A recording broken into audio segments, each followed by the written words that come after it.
A car engine operates by burning a mixture of fuel and air inside its cylinders. It goes through a 4-stroke process: intake, compression, combustion, and exhaust.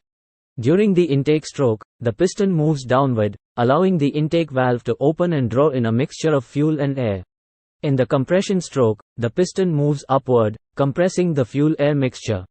The spark plug then ignites the mixture, leading to an explosion and expansion of gases in the combustion stroke.